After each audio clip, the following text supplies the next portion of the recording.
Rahul Gandhi quits. These four fault lines may sharpen in the Congress.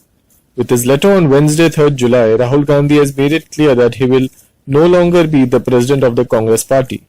In all likelihood, former President Sonia Gandhi and Party General Secretary Priyanka Gandhi Vadra may not take up the mantle either. After a gap of 20 years, the Congress party will no longer be led by a member of the Nehru-Gandhi family. Despite being at the helm, neither Sonia Gandhi nor Rahul Gandhi enjoyed complete control of the party. As the cliche goes, they were like the glue which held the Congress together. Their presence at the top helped manage the ideological and factional differences within the party. With the family no longer in charge, at least not officially, several fault lines within the party are likely to become sharper in the days to come. Left versus right. Since its inception, the Congress has been a coalition of diverse ideological strands with socialists, economic conservatives, Hindu nationalists, liberals present in its ranks. However, a few moments in history saw certain strands becoming more dominant.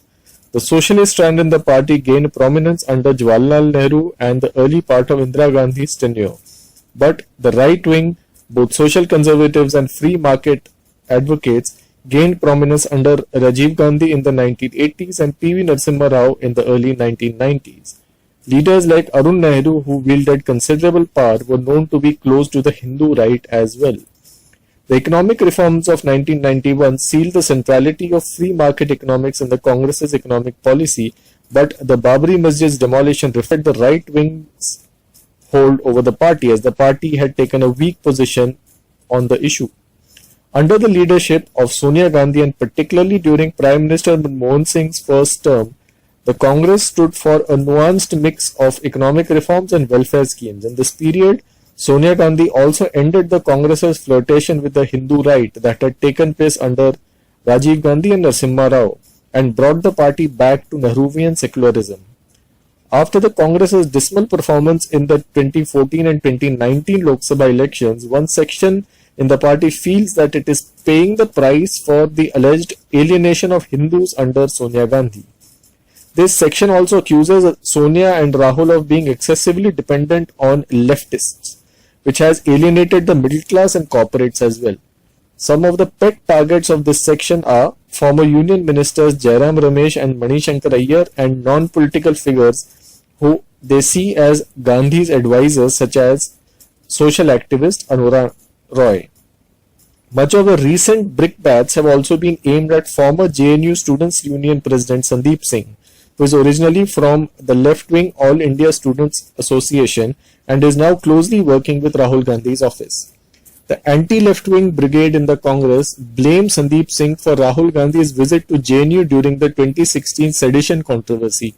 According to them, this gave BJP the chance to present Rahul as being in cahoots with the so-called Tukde Tukde gang.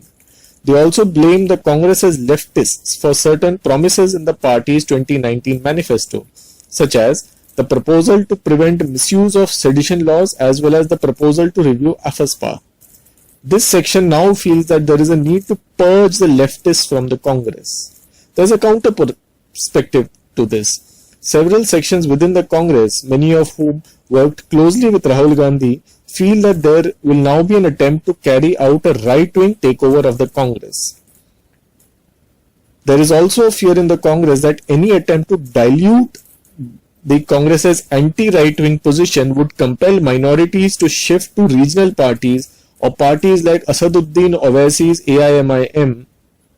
Had it not been for the support of minorities, the Congress may have fared even more poorly in the Lok Sabha elections. Old guard versus youth. The second divide, which may intensify after Rahul Gandhi's exit, is a tussle between the Congress's old guard and the young leaders. The Quint reported on Wednesday that the real story behind Rahul Gandhi's resignation is his desire to get senior leaders to quit the Congress Working Committee, the apex decision-making body of the Congress, in order to carry out a complete overhaul of the party. However, the old guard is unlikely to give up easily. For the time being, the power has increased in their hands. As per the Congress constitution, after Gandhi's resignation, the senior most general secretary will officiate as party president. This makes 90-year-old Motilal Vora the party's in charge for the time being. The next step as per the party constitution is for the CWC to appoint a provisional president until elections are held for the president's post. The election could take months, in effect giving charge of the party to the CWC appointed provisional president. So instead of a dissolution of the CWC as hoped by Gandhi's supporters, the body might end up calling shots for the next few months. And this includes crucial state elections in Maharashtra and Haryana that are due in October. It's not just Rahul Gandhi and his close supporters. Several young party functionaries have become increasingly impatient with the old guard's unwillingness to concede power. This extends to state units as well. The tussle between Ashok Gehlot and Sachin Pilot in Rajasthan, between Captain Amarinder Singh and Navjot Singh Sidhu in Punjab is well known. The same could be seen in Kerala, where many young leaders from a youth Congress background accuse senior leaders of conceding too much space to Congress allies like IUML and Kerala Congress. In particular, the party's decision to make Gehlot the Chief Minister of Rajasthan instead of Pilot is said to have sent a wrong signal to youth leaders. Many of them say that the position rightfully belonged to Pilot, who had worked extremely hard as Rajasthan Congress chief for the past 5 years. On the other hand, the explanation given by the old guard is that the power of young leaders is overhyped, as most of them like Pilot, Jyotiraditya Scindia and Milind Devara belong to political families. Regional divisions. As Congress looks for a new president, a very real dilemma for it would be on balancing regional differences. The dilemma stems from this fact. 46 out of 52 Congress MPs, a little less than 90%, come from non-Hindi speaking states. But the party cannot revive nationally unless it improves in Hindi speaking states, which account for 225 out of 543 Lok Sabha seats. Gandhi's had a pan-Indian appeal, and both Rahul Gandhi and Sonia Gandhi have won elections in the north as well as in the south. Now the dilemma for the Congress would be on whether to give the top position to someone from states like Kerala, Tamil Nadu and Punjab, which supported it in the Lok Sabha elections, or to prioritize its revival in the Hindi heartland. There is another aspect to this. Several surveys showed that Rahul Gandhi is more popular than Narendra Modi in southern states like Kerala and Tamil Nadu, despite being way behind in most other states. If Gandhi is replaced by a leader like Sushil Kumar Shinde or Gehlot, there is a possibility that it could cost the party in the south, where Rahul Gandhi can still sway votes. On the other hand, if a leader from the south takes over, there is a possibility that it could harm the Congress in the Hindi heartland even more. Factionalism. In the past, Sonia Gandhi or Rahul Gandhi's presence at the top helped contain factional rivalries in the Congress. A good example of this is the tussle after Congress's victory in the assembly elections in Rajasthan, Madhya Pradesh and Chhattisgarh last year. The party won the 3 states without declaring a CM candidate. Rahul Gandhi personally met all the claimants for the CM's post and arrived at a workable solution. With Gandhi no longer at the helm, factional feuds are likely to intensify.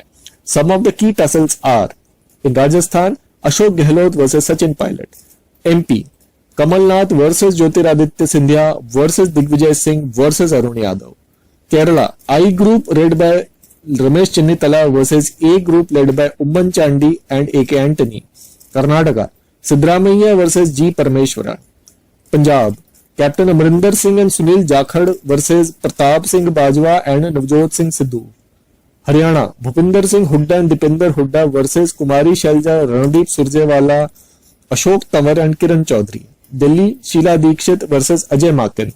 It's quite possible that rival faction leaders may use the vacuum at the top to settle scores with others. The need to balance these 4 fault lines may shape the path the Congress takes from this point onwards. The choices it makes will shape its leadership and the narrative and decide whether it is capable of giving a strong challenge to the BJP at the national level.